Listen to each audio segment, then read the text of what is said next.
আব্দুল কাদের জিলানী তিনি আসরের নামাজে রুজু করতেছে, এই পানি তিনি মুখে দিবে, স্পেন 2000 মাইল দূরে।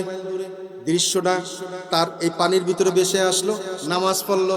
নামাজের পরে তিনি মসজিদ থেকে বাইর হইছে।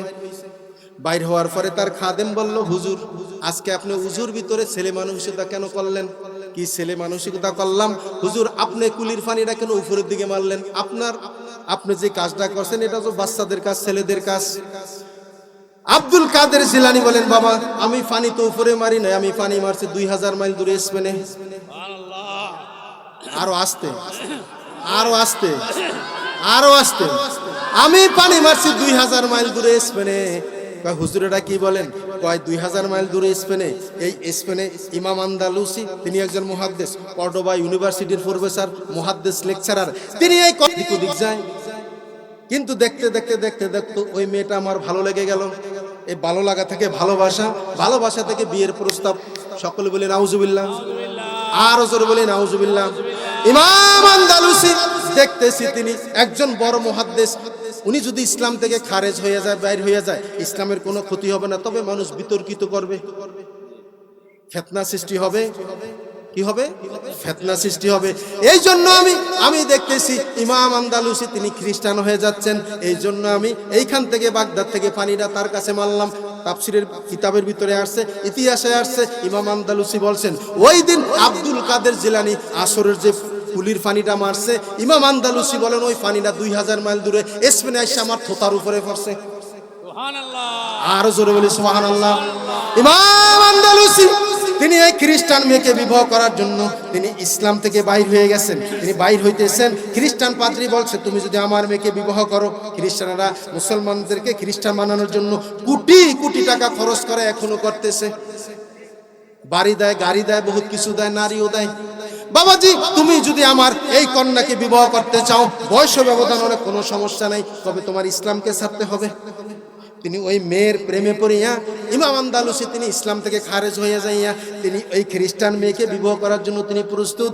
আব্দুল কাদের জিলানীর দৃশ্যটা দেখলেন, তিনি কুরিন পানিরা ওই স্পেনে 2000 মাইল দূরে পাঠাইলেন। ইমাম আন্দালুসি থোতার উপরে পানিটা পড়লো। পানিটা পড়ার সঙ্গে সঙ্গে ঠাস করিয়া তিনি জমিনে শুয়ে পড়লেন। কিছুক্ষণ পরে তার সেন্সটা ফিরে আসলো। আসার পরে কিরে আমি কেন এই গির্জার ভিতরে আমি কি করি? আমি একজন বড় আলেম, বড় মুহাদ্দিস, আমি এখানে কি করি? তিনি নারে তাকবীর, আল্লাহু আকবার, লা ইলাহা ইল্লাল্লাহ স্লোগান দিতে দিতে দিতে দিতে তিনি বাড়ি চলে গেছেন। সকলে বলি সুবহানাল্লাহ। ইমাম আন্দালুসি তিনি আব্দুল কাদের জিলানীর বিরোধিতা করতে সবসময়। কিছু লোক আছে না ফিরকে বিরোধিতা করে, আপনার দলের সাথে একমত না হইলে কত যেমন আমার টুপিটা এইটা জালি জালি, ঠিক না? এরকম আছে না? আস্তাগফিরুল্লাহ, খবরদার। এই টুপি নিয়ে যদি কেউ চিন্তা করে নিয়ে এই লাইনে আপনার উপর ঠাড়াবো।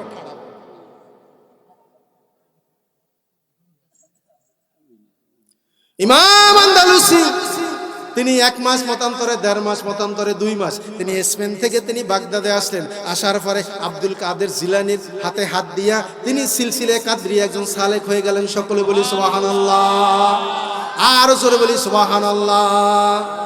তাহলে আমরা যদি আল্লাহর কথা মানি, দুনিয়ার 18,000 মাখলুকাত কার কথা শুনবে? আমাদের কথা শুনবে। আর রেফারেন্স দেওয়া লাগবে? সেই যুগের আল্লাহ, বর্তমান যুগের আল্লাহ একই আল্লাহ আছে তো? কথা বলেন, একই আল্লাহ আছে তো? বিশ্বাস হয়?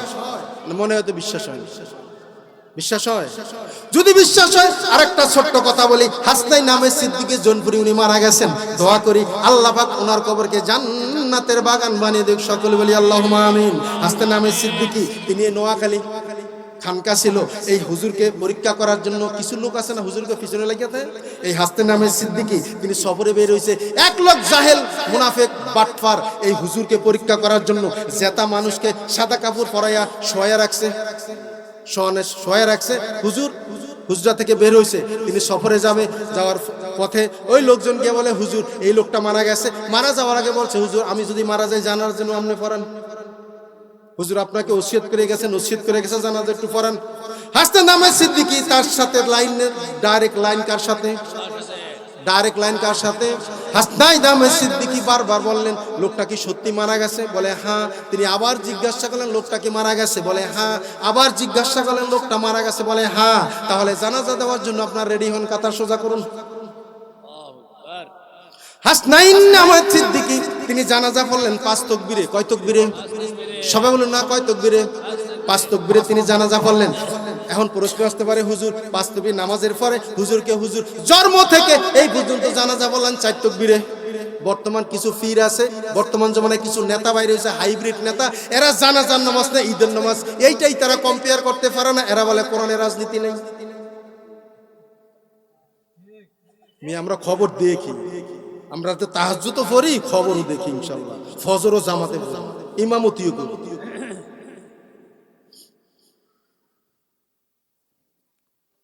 হাসনাইন আহমদ সিদ্দিকী বলে, হুজুর আমরা জন্ম থেকে এই পর্যন্ত জায়নামাজ পড়লাম চার তাকবীরে, আপনি কেন পাঁচটা তাকবীর দিলেন? হাসনাইন আহমদ সিদ্দিকী বলে, বাবা গো, লোকটা ছিল জীবিত, আমি এক তাকবীর দিয়ে লোকটারে মারছি, চার তাকবীর দিয়ে আমি জানাজা কমপ্লিট করছি। আর জোরে বলি সুবহানাল্লাহ। এই নোয়াখালী ঘটনা যখন জানাজানি হয়ে গেল, কোর্টে মামলা হইল, তার ওয়ারিশ করে কোর্টে মামলা করছে হাসনাইন আহমদ সিদ্দিকী, আমার ভাই আমার স্বামীকে তিনি হত্যা করছে।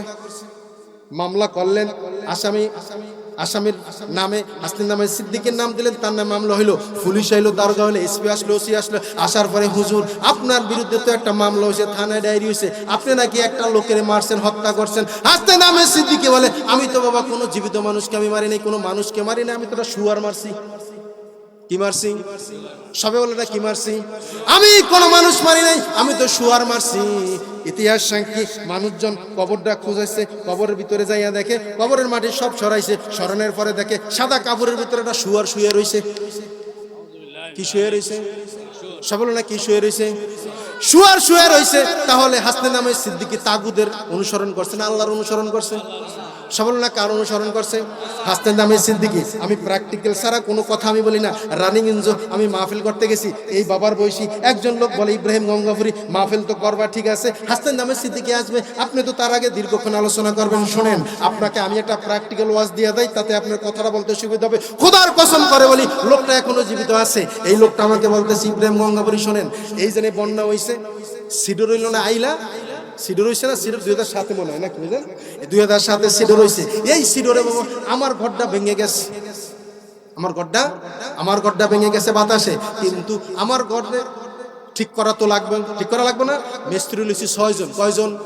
6 জন মিস্ত্রি লইছি। কিন্তু বাবা মিস্ত্রি লইছি, ঘর কাজ কমপ্লিট হইছে। আসরের সময় আমি মসজিদে ইমামতি করি, আমি নামাজের পড়াইতে আসবো, আমার বাচ্চাকে বইলে আইছি, বাচ্চা মিস্ত্রিরা যদি সন্ধ্যার সময় কাজ শেষ করে আমাকে খোঁজ করে বলবো আমি বাজারে আছি, আমি রানিগঞ্জ বাজারে আছি। হুজুর ওই মুরব্বী রানীগঞ্জ বাজারে যখন আসছেন, আসার পরে ওই লোকটা খবর পাইলো হাসনাইন আহমদ সিদ্দিকী এইখান দিয়ে রানীগঞ্জ ডাইভারশন রোড দিয়ে তিনি আলিমুদ্দি বাজারে গেছে, ওইখানে সন্ধ্যার আগে মাহফিল, সন্ধ্যার পরে এখানে ফিরবেন, আবার শান্তির আর জয় মাহফিল করতে যাবে। এই কথা শুনিয়া মানুষজন দেখে এখানে জড়ো হয়েছে।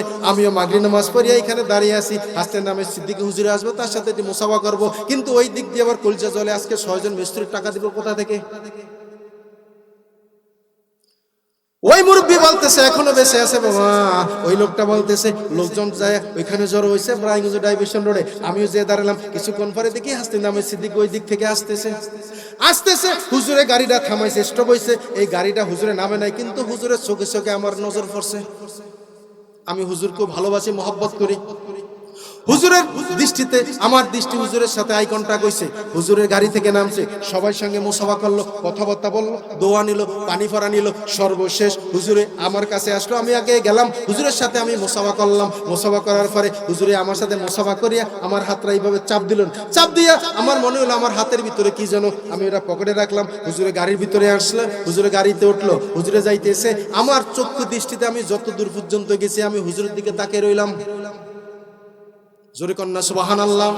ডাক্তারি মেডিকেল আমি ডিপ্লোমা করা, একজন মানুষ খালি চোখে 21 মাইল দেখে, কত মাইল? কিন্তু নাদান তার চোখের পাশে একটা ফোকা পড়িয়েছে, নাদান দেখে না। কথা বুঝে নাই? আরে আমি কথাটা এমনি কইছি, উদাহরণ তো আছে, উদাহরণ আছে না? আপনি যখন মাছ কেজি হিসাবে পাঙ্গাস মাছ কিনেন না এই দেশে 180 টাকা কেজি, বুঝেন না? নদীর পাঙ্গাসও খাই, মানে উদাহরণ দিলাম আর কি, যেটা ঢোকে। এই পাঙ্গাস মাছ যে সময় মাফার সময় এই দাড়িপাল্লার উপরে যদি একটা মাছই বসে, কোনো সমস্যা আছে? এটা কি কোনো কমে বাড়ে? কিন্তু এই মাছের যদি স্বর্ণ ওজন দেওয়ার সময় এই দাড়িপাল্লার উপরে বসে, তার ওজনটা হবে 20 থেকে 25,000 টাকা। কত হাজার? কিন্তু মাছের দাড়িপাল্লা বসছে, এখানে 1 পয়সা কমেও নাই বাড়েও নাই। আপনি কোথায় বসছেন এটা আপনি চিন্তা করতে হবে। আপনি স্বর্ণের উপরে বসলেন, না মদখানায় বসলেন, আপনি ওয়াজের মাহফিলে বসছেন, শুধু রহমতের বৃষ্টি পড়তেছে, আপনার শান আর মান আল্লাহ আপনাকে জীবনের গুনাহ মাফ করে দিয়ে আল্লাহ আপনাকে বাড়ি পৌঁছে দিবেন। সকলে বলি সুবহানাল্লাহ, আর জোরে বলি সুবহানাল্লাহ। একটা মানুষ খালি চোখে 21 মাইল দেখে, কিন্তু নিজের চোখের কোন একটা ময়লা পড়ে আছে তিনি দেখে না। ইমাম সাহেবকে বলে, ইমাম সাহেব জানছে আমার চোখে কি গেছে? কিছু লোক আছে খালি ওই হুজুরকে বদনাম দেয়, কিন্তু নিজের মধ্যে যে ভেজালই কম। ওই মুরব্বী বলতেছে, বাবা ইব্রাহিম গঙ্গাপুরে আমি তাকিয়েছিলাম, হুজুর যাইতেছে যাইতেছে যাইতেছে, যতক্ষণ পর্যন্ত আমার চোখের দৃষ্টিটা গেল হুজুরে চলে গেল, আমি বাজারের ভিতরে গেলাম, হঠাৎ করে মনে পড়ছে হায় রে হায়, আমার মিস্ত্রি বিদায় করবো কি দিয়ে খাইছে খাইছে কলজল দলতেছে। ওই লোকটা হঠাৎ করে মনে করলো, কিরে হুজুরে আমারে কি দিল, পকেটে আমি দাঁত দিলাম, পকেটে আমি দাঁত দিয়ে দেখি ওই লোকটা বাবা যে এখনো বেঁচে আছে। ওই লোকটা বলে, হুজুরে আমার হাতে কি দিল, কি যেন দিল। লোকটা মনে করছে আতরটা তো কি যেন দিছে, লোকটা পকেটে হাত দিল, পকেট থেকে যে হুজুরে যে জিনিসটা দিছে হাতে নিয়ে দেখে, বাবা জি 6 জন মিস্ত্রিতে বিদায় করতে যেই কয়টা লাগবে হাসনে নামে সিদ্দিক ওই হাতের ভিতরে সেই কয় টাকা দিয়া গেছে। এই লোকটা এখনো জীবিত আছে। মানুষ যদি আল্লাহর কথা মানে, দুনিয়ার 18,000 মাখলুকাত মানুষের কথা মানবে। বিশ্বাস তো হয় না, বিশ্বাস হয়? কার কার বিশ্বাস হাত তুলে দেখান তো। নারে তাকবীর। আল্লাহ তুমি কবুল করো, সকলে বলি আল্লাহুম্মা আমিন। হযরত ইয়াকুব আলাইহিস সালামের নাম শুনছেন? হ্যাঁ, হযরত ইয়াকুব নবী তিনি এমন একজন পয়গম্বর, তিনি মসজিদের, যেমন আমরা আসার পরে মসজিদের থাকার জায়গা দিছে না, জায়গা দিছে না? হযরত ইয়াকুব আলাইহিস সালাম তিনি তার রুমের দরজাটা বন্ধ করিয়া তালাটা লাগাইয়া তিনি চাবিটা পকেটে নিয়ে তিনি তার জরুরত সারতে গেছে। কি সারতে গেছে? XYZ পায়খানা পেশাব বা দুনিয়ার যে কোনো একটা কাজ সারতে গেছে। সাইরা তিনি যখন রুমের তালাটা খুলিয়া চাবিটা নিয়ে তিনি যখন রুমের ভিতরে ঢুকলেন, ঢুইকে দেখে তার রুমের ভিতরে যে শোয়ার যে বিছানা, এই চৌকি বা XYZ যাই হোক, এই বিছানার উপরে দেখে সবুজ পাগড়ি পরিহিত একজন যুবক, সুদর্শন একজন যুবক তার খাটের উপরে বসে আছে। সকলে বলি সুবহানাল্লাহ। এখন আশ্চর্য লাগে না, ভয় লাগে না? কিরে রুমের দরজা বন্ধ, তালা বন্ধ, জানালা বন্ধ, কোনো ফাঁক নাই, গেট নাই, কিছু নাই, এই লোকটা কিভাবে আমার রুমের ভিতরে ঢুকলো? পয়গম্বর হইল তো সে মানুষ, খবরদার। তবে নবীরা মানুষ, আমাদের মতো মানুষ না। আমাদের সাথে, আমাদের নবী ছাড়া একজন মানুষের সাথে নবীদের 54টা পার্থক্য, আর আমাদের সাথে আমাদের নবীদের পার্থক্য 154টা। সকলে বলি সুবহানাল্লাহ। নবীদেরকে মানুষ বলা যাবে, তবে আমাদের মতো মানুষ বলা যাবে না। মনে করেন আমার হাতে একটা আংটি, এটা সৌদি আরবের আংটি, ঠিক না? এইটাও একটা পাথর, আর কাবার ওইখানে দোকানের ভিতরে পাথর, এই পাথর আর ওই পাথর এক পাথর না, ঠিক না? রাস্তার পাশেরও পাথর, রেল লাইনেরও পাথর, আর কাবার সামনে যে পাথর বেছে এক পাথর, নামে পাথর, কিন্তু আসলে এক। খবরদার, নবীদের সামনে কথা বললে হিসাব করে কথা বলতে হবে। বুঝা যায় কথা? রাগ হইছেন? কে কে রাগ হইছেন? রাত তুলে দেখান তো। হযরত ইয়াকুব নবী তিনি মানুষ, নবী হইল তো তিনি মানুষ, ভয় তো আছে। তিনি আশ্চর্য হয়ে গেলেন, এষ্টনিষ্ঠ হয়ে গেলেন, হায় রে হায়, ঘটনাটা কি? এইবার ইয়াকুব নবী বলে, তুমি কে? ইয়াকুব নবীর কথা শুনিয়ে যুবক কোনো কথা বলে না, যুবক মাথাটা এইভাবে দিয়ে আছে। আবার বলে ইয়াকুব নবী বলতেছে, যুবক তুমি কে? ওই যুবক কোনো কথা বলে না, যুবকটা মাথাটা এইভাবে দিয়ে আসছে। আচ্ছা, কথা জিজ্ঞেস করলে কথা না বলে মেজাজ গরম হয় না? হ্যাঁ, এমনি তো হুজুরকে মাথা গরম। চৈত্র মাসের দিন হুজুরে গেছে মসজিদে আজান দিতে, যায় দেয় গরু একটা, গ্রামের মসজিদে চৈত্র মাসের দিন দরজা খোলা ছিল, গরু একটা মসজিদে ঢুকিয়া পায়খানা করে হয়ে রয়েছে। এখন আজানের সময় মুয়াজ্জিন হুজুরে আসছে, এখন গরু মুত আজানের সময়, এখন আজানটা দিয়া ফাঁসন একটা লইয়া গরুর ফাঁসার ফে দিছে একটা বাড়ি। সভাপতি ফাঁস দিয়া যায় অন্য দলের, কইছি না হুজুরকে মাথা গরম। কথা বোঝেন নাই? কইছি না হুজুরকে মাথা গরম, ভাই বলে মাথা গরম। আসরের আজান দিবে না, আমাদের তো গরু পায়খানা করছে, পেশাব করছে, একটা বাড়ি দিছে, কইছি না হুজুরকে মাথা গরম। এরা এমন পরের বাড়ি খায় তো হুশ নাই। একজনে মসজিদে এরিয়া পায়খানা করতে বইছে, আর ওজন বাজারের সময় বাজার নিয়ে যায়, তো গুয়ের গন্ধ হয় না, আপনার দেশে সেন্টের গেরা নাই, গুয়ের গন্ধ হয় না, তো গুয়ের গন্ধ স্যাপ মারছে। যে পায়খানা করতে হয়েছে মসজিদ এরিয়ার ভিতরে, হে কয়বার খালি পায়খানা করতে বইছে, দিকে তোরে কিছু কইলাম না, আমরা মসজিদ এরিয়া কেমনি স্যাপ মারছে আমি দেয়া যেতাম।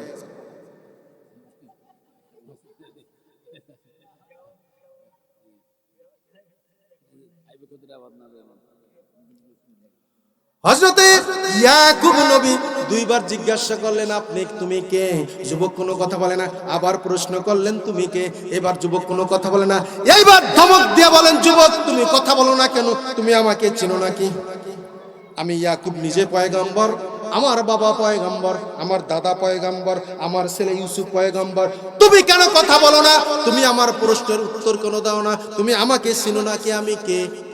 এইবার যুবক মাথাটা থেকে নিচ থেকে মাথাটা আস্তে আস্তে আস্তে আস্তে আস্তে আস্তে উপরের দিকে তুলছে। ইয়াকুব নবীর চোখে চোখে চোখ রাখছে। চোখ রাখিয়া বলে ইয়াকুব নবী গো, আমি এমন এক ব্যক্তি, আমি কারো রুমে ঢুকতে হলে দরজা লাগে না, জানালা লাগে না, অনুমতি লাগে না। আমি এমন এক ব্যক্তি, আমি আপনাকে চিনছি, আপনার বাবাই ইসহাক নবীকে চিনছি, আপনার দাদা ইব্রাহিম নবীকে চিনছি, আপনার ছেলে ইউসুফকে চিনছি। আমি এমন এক যুবক, কারো রুমে ঢুকতে হলে অনুমতি লাগে না।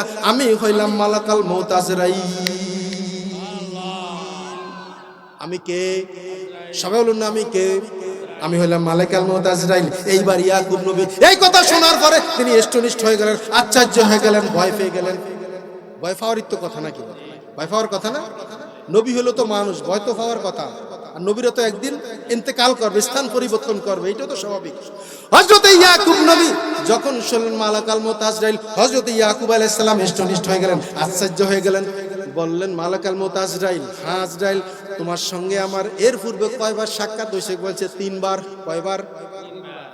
তিনবার তোমার সঙ্গে আমার সাক্ষাৎ হয়েছে, কিন্তু তিনবারে তো তোমার সাথে আমার তিনটা কমিটমেন্ট হয়েছে। কয়টা? সবাই বলুন না কয়টা? তিনটা কমিটমেন্ট হয়েছে। মালাকাল মউত আজরাইল, তোমার সাথে আমার চুক্তি হয়েছে, কমিটমেন্ট হয়েছে, যেই দিন তুমি আমার জানটা কবজ করতে আসবা, এই জান কবজ করার আগে তুমি আমাকে তিনটা চিঠি দিয়ে সতর্ক করবা। কয়টা? সবাই বলুন না কয়টা? তিনটা চিঠি দিয়ে সতর্ক করবা। মালাকাল মউত আজরাইল, তুমি ওয়াদা ভঙ্গ করলা কেন? তোমার তো ওয়াদা ভঙ্গ করার কাজ মালাকাল মউত আজরাইলের না। এইবার ইয়াকুব নবীর কথা শুনিয়া মালাকাল মউত আজরাইল বলে ইয়াকুব নবী গো, আপনার সঙ্গে আমার তিনটা চুক্তি হয়েছে, তিনটা কমিটমেন্ট হয়েছে, আমি মালাকাল মউত তিনটা চুক্তি রক্ষা করছি, তারপরে আপনার কাছে আসছি। জোরে বলি সুবহানাল্লাহ। ইয়াকুব নবী বলে কই মালাকাল মউত কই? তুমি কোন মিথ্যা কথা বলছো? তুমি তিনটা চিঠি তো আমাকে দাও নাই, আমি তো তিনটা চিঠি পাই নাই, তুমি কেন মিথ্যা বলছো? ইয়াকুব নবীর কথা শুনিয়া মালাকাল মউত আজরাইল বলে ইয়াকুব নবী গো, আমি মালাকাল মউত আজরাইল কোনোদিন ওয়াদা ভঙ্গ করি না, আমি তিনটা চিঠি দিছি, আপনি তিনটি চিঠি পাইছেন, তারপরে আমি আসছি। মালাকাল মউত আজরাইল বলে কই কই তিনটা চিঠি? আমি একটা চিঠিও তো পাইলাম না। মালাকাল মউত আজরাইল বলে ইয়াকুব নবী গো, আমি নিজ চোখে দেখতে পাইতেছি আপনি তিনটা চিঠি পাইছেন, তিনটা চিঠি রিসিভ করছেন। সকলে বলে সুবহানাল্লাহ। ইয়াকুব নবী বলে মালাকাল মউত আজরাইল, তুমি কেন মিথ্যা বলছো? আমি তো একটা চিঠিও পাইলাম না। এইবার মালাকাল মউত আজরাইল বলে ইয়াকুব নবী গো, আমি তিনটা চিঠি দিছি, আপনি পাইছেন, আমি দেখতেছি আপনি রিসিভ করছেন। আচ্ছা মালাকাল মউত আজরাইল বলে ইয়াকুব নবী গো, আপনার চোখের জ্যোতিটা কমছে না আগের মতো আছে? ইয়াকুব নবী বলে মালাকাল মউত আজরাইল, আমার চোখের জ্যোতি তো আমি আগের মতো দেখি না। আমি কাছের জিনিস অস্পষ্ট দেখি, দূরেরটা বেশি দেখি, তবে কাছের জিনিস বেশি তাকালে আমার মাথা ব্যথা হয়। আমি কিন্তু চোখে আগের মতো দেখি না, ঝাপসা ঝাপসা দেখি। মালাকাল মউত আজরাইল বলে ইয়াকুব নবী গো, এইটা আমার পক্ষ থেকে আল্লাহর হুকুমে আপনাকে এক নম্বরে চিঠি। ইয়াকুব নবী এই কথা শোনার পরে তিনি আশ্চর্য হয়ে গেলেন, এষ্টনিষ্ঠ হয়ে গেলেন। আলহাকুমুত তাকাসুর হাত্তা যুরতুমুল মাকাবির। হায় রে হায়, আমি দুনিয়া নিয়ে এত ব্যস্ত ছিলাম, এত ব্যস্ত ছিলাম, এত ব্যস্ত ছিলাম, তিনটা চিঠির একটা চিঠি পাইলাম, রিসিভ করলাম, আমি ইয়াকুবের কাছে আমার খবর নাই। এইবার ইয়াকুব নবীর কথা শুনিয়া মালাকাল মউত আজরাইল বলে ইয়াকুব নবী গো, আপনার হাতের শরীরের যে চামড়াটা, এই চামড়াটা 25-30 বছর যুবকের মতো শক্ত আছে নাকি একটু ঢিলে ঢালা হইছে? একটু ঢিলে ঢালা হইয়া চামড়ার মুখ বের হইছে নাকি? এইবার ইয়াকুব নবী তার এই শরীরের চামড়ার দিকে তাকাইতেছে, তাকাইয়া দেখতেছে তার শরীরের চামড়াটা ঢিল হয়ে গেছে, চামড়ার মুখ বের হয়ে গেছে। ইয়াকুব নবী বলতেছে হ্যাঁ মালাকাল মউত আজরাইল, আমার শরীরের চামড়া তো আগের মতো নাই, ঢিলে ঢালা হয়ে গেছে। ইয়াকুব নবীর কথা শুনিয়ে মালাকাল মউত আজরাইল বলে ইয়াকুব নবী গো, এইটা আল্লাহর পক্ষ থেকে আপনাকে 2 নম্বরে চিঠি। ইয়াকুব আলাইহিস সালাম এষ্টনিষ্ঠ হয়ে গেলেন, আশ্চর্য হয়ে গেলেন, হায় রে হায় বলে কি? এইবার ইয়াকুব নবী বলতেছেন, ইয়াকুব নবীর কথা শুনিয়া মালাকাল মউত আজরাইল বলতেছে ইয়াকুব নবী গো, আপনার মাথার চুলদাড়িগুলা কি সাদা আছে, কালো আছে। 25-30 বছর যুবকের মতো কালো আছে না সাদা হইছে? ইয়াকুব নবী বলতেছে আমার চুল দাড়ি তো আগের মতো 25-30 বছর যুবকের মতো কালো নাই, সব সাদা হয়ে গেছে। ইয়াকুব নবীর কথা শুনিয়া মালাকাল মুতাজ্জাইল বলে, ইয়াকুব নবী গো, এইটা আল্লাহর পক্ষ থেকে আপনাকে 3 নম্বরে চিঠি।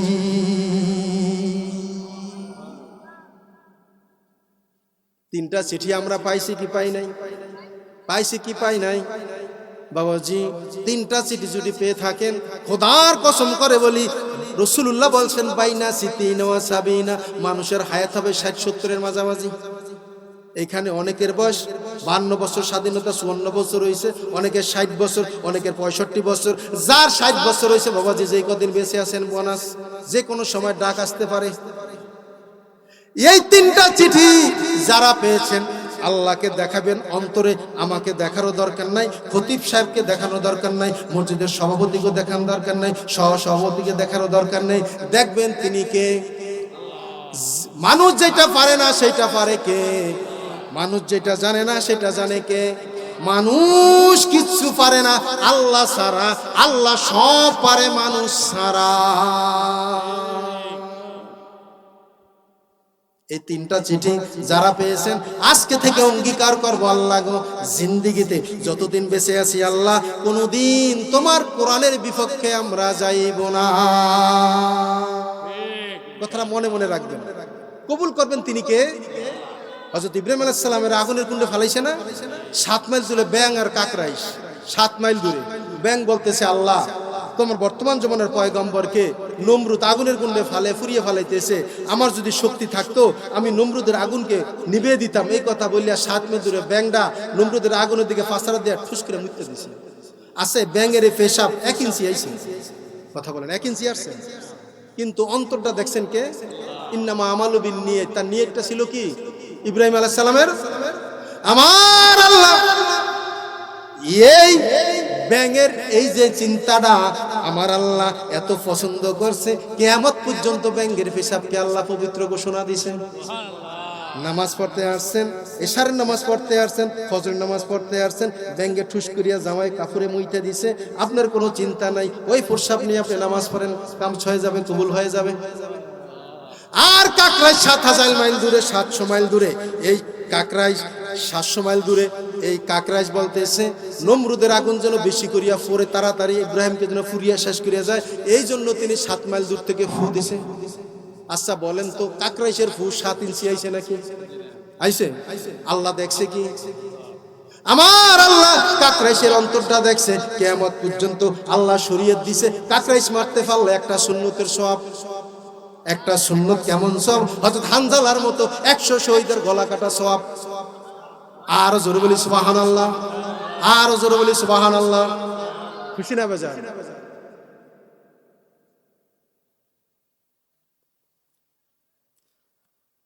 আমরা সবাই একবার দুরূদ শরীফ পড়ি। আল্লাহুম্মা সাল্লি আলা সাইয়্যিদিনা ওয়া নাবিয়িনা ওয়া শাফিনা ওয়া হাবিবিনা ওয়া মাওলানা মুহাম্মদ সাল্লাল্লাহু আলাইহি। আওয়াজ করে পড়ি আল্লাহুম্মা সাল্লি আলা। আমি আপনাদের খেদমতে সূরা ইনশিরা থেকে একটা আয়াত পড়ছিলাম, 3 নম্বর আয়াত। ওরাফা আনা লাকা, আমার দিকে তাকান, ওরাফা আনা লাকা, এর অর্থটা বলা লাগবে না? হয়তো আমানতের খেয়ানত হবে, ঠিক কিনা জোরে কোন? তাফসীরের কোরআন মাহফিল, ঠিক কিনা জোরে কোন? ওরাফা আনা লাকা যিকরাক, এই আয়াতটা কেন নাজিল হয়েছে আমি শুধু ব্যাখ্যাটা দেব, শুনবেন তো? হ্যাঁ, সমস্যা 10টা বাজে আর 10 মিনিট। জি, আল্লাহ কবুল করুন। আচ্ছা, আমি আয়াতের 10 মিনিট কি সময় দিবেন আপনারা? শুনবেন তো নাকি আমরা রেখে যাবেন কেন? হ্যাঁ, আল্লাহ বলছেন ওয়ারাফা'না লাকা যিকরাক। কেন নাজিল হয়েছে এই আয়াতটা? কেন? বুখারী, মুসলিম, তিরমিজি সিরাতের কিতাবের ভিতরে আসছে। আপনার সূরা বাইয়িনার তাফসিরে কাবীরের ভিতরে সূরা বাইয়িনার ব্যাখ্যায় এই আয়াতের ব্যাখ্যাটা আসছে। একটু শোনেন, যেহেতু তাফসীরুল কোরআন মাহফিল, আমি যদি ব্যাখ্যা না করি আমানতের খেয়ানত হবে। ভবিষ্যতে যদি রিজিক থাকে ধারাবাহিক কথা বলবো, এবার দাস ভূমিকা দিয়ে গেলাম প্রথম দিন। নাকি রাগ হইছেন? হ্যাঁ, সূরা বাইয়িনার আপনার ইমাম ফখরুদ্দিন রাজি তাফসির কাবিরের ভিতরে আনছেন যে মুসলমানের তৃতীয় যুদ্ধ খন্দক যুদ্ধ। কোন যুদ্ধ? কোন যুদ্ধ? মুসলমানের তৃতীয় যুদ্ধ কোন যুদ্ধ? খন্দক যুদ্ধ। এটা জানেন না? এই খন্দক যুদ্ধে মুসলমানের সংখ্যা ছিল 3000। কত হাজার? সব বলুন না, কত হাজার? আর কাফেরের সংখ্যা ছিল 10,000। কত হাজার? সব বলুন না, কত হাজার? 10,000। এই মুসলমান কাফেরদের সঙ্গে যুদ্ধ করতে করতে করতে করতে করতে করতে মুসলমানের আসরের নামাজটা কাজা হয়েছে। কোন নামাজ? কোন নামাজ? আসরের নামাজটা ছিল কসর, 2 রাকাত। কয় রাকাত? আর এই 3000 মুসলমান 10,000 কাফেরের সঙ্গে যুদ্ধ করতে গিয়া একজন মাত্র সাহাবা শাহাদাত বরণ করছে। সাহাবীর নাম হিজাজ ইবনে রুমা রাদিয়াল্লাহু তাআলা আনহু। একজন সাহাবী। কয়জন সাহাবী? একজন সাহাবী শাহাদাত বরণ করছে। এই যুদ্ধে বিজয় লাভ করার পরে আপনার মুসলমানের আসরের নামাজটা কাজা হয়েছে। কোন নামাজ? বল না, কোন নামাজ? আমরা তো নামাজ ইচ্ছা করলে কাজা করি, জানেন মিয়া সাহেব? নামাজ কাজা করলে যে কি পৃথিবীতে সব শাস্তির কথা আছে কিয়ামতে, কিন্তু নামাজের শাস্তির কথা দুনিয়ার জমিনে আল্লাহ বলিয়া দিয়েছে, ফতোয়া দিয়া গেছে। কথা বুঝতে পারছেন? ইমাম আহমদ ইবনে হাম্বলি, যার মাসালা সৌদি আরব মানে বিচারের ক্ষেত্রে, শুধু নামাজের ক্ষেত্রে আমাদের মাযহাবটা মানতেছে। ইমাম আবু হানিফার মাযহাবটা নামাজের ক্ষেত্রে মানে, বাকি মাযহাব তারা ইমাম আহমদ ইবনে হাম্বলিটা অনুসরণ করে। ইমাম আহমদ ইবনে হাম্বলি বলছেন, যেই ব্যক্তি ইচ্ছাকৃত এক ওয়াক্ত নামাজ কাজা করবে, ইন্না তারিকা সলাতি লা ইউকাফফার ওয়ালা ইউক্তালু মুরতাদ্দান। যে ব্যক্তি ইচ্ছাকৃত বিনা ওজরে এক ওয়াক্ত নামাজ কাজা করলো, ইমাম আহমদ ইবনে হাম্বলি কিয়ামত পর্যন্ত ফতোয়া দিয়েছেন ওনাকে বিনা বিচারে কতল করে দাও, হত্যা করে দাও, মুত্তাদ হিসাবে। তার কোনো জানাজা নাই, গোসল নাই, দাফন নাই, কাফন নাই, মাটি চাপা দিয়ে রাখা দাও। এটা হইছে ইমাম আহমদ ইবনে হাম্বলির মাসালা। যে ব্যক্তি ইচ্ছাকৃত এক ওয়াক্ত নামাজ কাজা করবে তাকে কতল করে দাও মুরতাদ হিসাবে। তার কোনো গোসল নাই, জানাজা নাই, কাফন নাই, দাফন নাই, মাটি চাপা দিয়ে রাখা দাও। আর শাফি মালিকি বলছেন যে না, তাকে মুরতাদ বলা যাবে না, তবে তাকে কতল করা ওয়াজিব। মিশকাত শরীফ কিতাবুস সালাত খুলে দেখবেন, মূল কিতাব। আর বাংলাটা পড়ি আবার আমলে তর্ক করি আবার নাকি হুজুর? মালিকি শাফি বলছে যে না, তাকে মুরতাদ বলা যাবে না, তবে তাকে কতল করা ওয়াজিব। আর আমাদের ইমামে আজম আবু হানিফা তিনি বলছেন যে না, তাকে কতলও করা যাবে না, হত্যা করা যাবে না। যে ব্যক্তি নামাজ কাজা করলো তাকে অ্যারেস্ট করতে হবে। কি করতে হবে? অ্যারেস্ট করতে হবে। অ্যারেস্ট করিয়ে তাকে জেলখানায় সিজজিরে ঢুকাও। এক ওয়াক্তের জন্য 5 বেত মারবা, 5 ওয়াক্তের জন্য দৈনিক 25 বেত মারবা, যতদিন পর্যন্ত সে নামাজ কন্টিনিউ না করে। এখন যদি আমাদের খতিব সব এটা করে, খতিব করি থাকবো? এটা করতে হলে ইসলামিক রাষ্ট্র লাগবে। দোয়া করেন আল্লাহ যেন কবুল করে, সকলে বলি আল্লাহুম্মা আমিন। কি এটুক দোয়া আমরা করতে পারি না? আমাদের অধিকার নাই? তো এটুক দোয়া না করতে পারলে তাহলে ওয়াজ মাহফিল দিয়ে দরকার নেই। রাগ হইছেন নাকি? আল্লাহ কবুল করে। মিয়া সাহেব, আমরা এখানে সব দলের লোক আছে, কিন্তু কবরের দলে আমরা সবাই সমান, ঠিক না? কথা বলে না কেন? সব দলের লোকই আছে, কিন্তু কবরের লাইনের যে দল, ওই দলে কিন্তু আমরা সবাই কবরে যাইতে হইব। আরে মিয়া সাহেব, বহুত ক্ষমতাধর, টাকাওয়ালা, বাড়িওয়ালা, পয়সাওয়ালা, গাড়িওয়ালা, ক্ষমতাওয়ালা, সকালবেলা মাটি দিছি, জানাজা পড়ছি আমি, বিকালবেলা আসর নামাজ পড়তে আসছি, জুম বৃষ্টি হয়েছে, বিকালবেলা দেখছি তার কবরটা পানির একাত নিচে চলে গেছে। কোথায় লাভ, কোথায় হাতিলের খাট বাবাজি, কোথায় এসি, কোথায় খাট পালং, খবর নাই। দুনিয়ার জমিনে সন্তান যদি আমেরিকার জমিনে থাকে, বাবা ফোন দেয় দুপুর বেলা, আব্বু তুমি কি দিয়া ভাত খাইছো? বাবা বলে, সন্তান বলে আব্বু আমি এইটা খাবার খাইছি। মোবাইলে ইমোতে এইভাবে দেখায়, দেখায় না? কিন্তু দেখায় এখান থেকে হাজার হাজার মাইল দূরে আমেরিকা, তাৎক্ষণিক খবরটা নেওয়া যায়। কিন্তু আপনার বাবা, আপনার মা বাড়ির 10 হাত দূরে ওই যে কলা গাছের নিচে 3.5 হাত মাটির নিচে শুয়ে আছে, খবর নেওয়ার কিন্তু কোনো ব্যবস্থা নাই। আছে নাকি? আছে নাকি? এদের মেট্রিকের সামনে আমার বাচ্চা টেস্ট পরীক্ষা দেয়, পরীক্ষা কেমন হয়েছে আসছে জিগাই না? জিগাই না?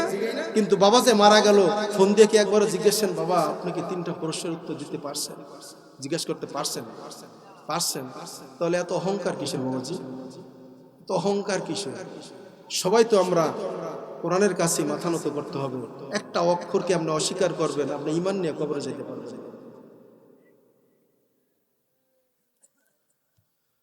খন্দক যুদ্ধ করতে করতে করতে করতে মুসলমানের আপনার আসরের নামাজ কাজা হয়ে গেছে। কাজা হওয়াতে রাসূলুল্লাহ এত বেশি মনে কষ্ট পেয়েছেন, এত বেশি আঘাত পেয়েছেন। রাসূলুল্লাহ আল্লাহর কাছে দোয়া করলেন, বদ্ধ করলেন, আল্লাহুম্মা ইমলা সুদুরহুম ওয়া কুবুরহুম নার।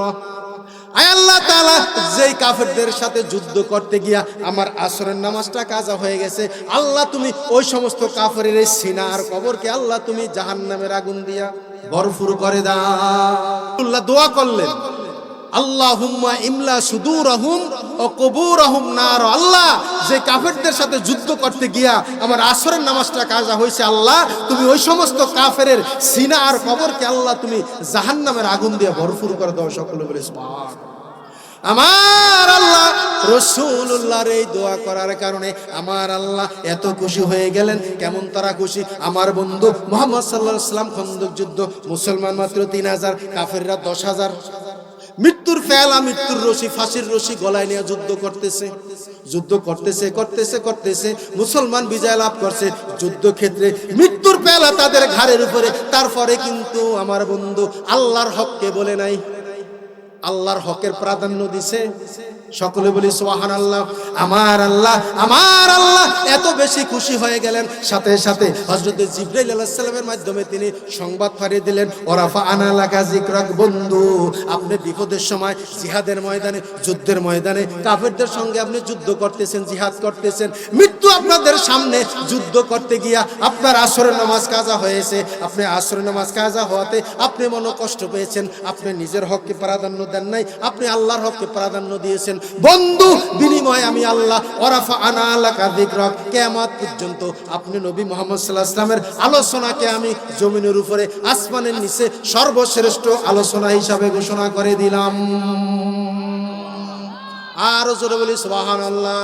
রাসূলুল্লাহ আপনার উহুদ ময়দানে রাসূলুল্লাহ দান্দান মোবারক শহীদ হইছে, হইছে কি হয় নাই? তাইফে রাসূলুল্লাহ মায়ের খাইছে কি খায় নাই? কিন্তু উহুদ যুদ্ধে রাসূলুল্লাহ দান্দান মোবারক শহীদ হইছে। রাসূলুল্লাহ কাফেরদেরকে অভিশাপ দেয় নাই, হেদায়েত চেয়েছেন। তাইফে রাসূলুল্লাহ 3 বার বেহুশ হয়ে গেছেন, সেন্সলেস হয়ে গেছে। জিবরাইল আইসা হাজির হইছে, আপনি শুধু অনুমতি দেন তাইফকে উলট করে দিব। আল্লাহর রাসূল তাইফের মানুষকে অভিশাপ দেয় নাই, হেদায়েত চেয়েছেন। আল্লাহর হাবিব চিন্তা করলেন, আমি যদি অভিশাপ দেই দাওয়াত দিব কাদেরকে? কথা বুঝেন নাই? আল্লাহর হাবিব বন্ধু মুহাম্মদ সাল্লাল্লাহু আলাইহি ওয়াসাল্লাম তায়েফে মারি খাইছেন, কাফেরদেরকে অভিশাপ দেন নাই। তার কারণ মাইক দেখাইছেন, এটা নিজের হক, নিজে কষ্ট পেয়েছেন। উহুদ যুদ্ধে দান্দান মোবারক শহীদ হয়েছে, নিজে কষ্ট পেয়েছেন, নিজের হক আপনি বিচার নেন নাই, তাদের জন্য হেদায়েত চেয়েছেন। আপনি নিজের হককে আপনি প্রাধান্য দেন নাই, কিন্তু খন্দক যুদ্ধে আপনি আল্লাহর হককে, আমার হককে আপনি প্রাধান্য দিয়েছেন। বিনিময়ে আমি আল্লাহ এত খুশি হয়ে গেলাম, কিয়ামত পর্যন্ত আপনি বন্ধুর আলোচনাকে আমি আসমানের নিচে জমিনের উপরে সর্বশ্রেষ্ঠ আলোচনা হিসাবে ঘোষণা করে দিলাম। ওয়ারাফা আনা লাকা যিকরাক। সকলে বলি সুবহানাল্লাহ। আমিন। বিয়াদিকাল খায়রিন, ইন্নাকা আলা কুল্লি শাইইন কাদির।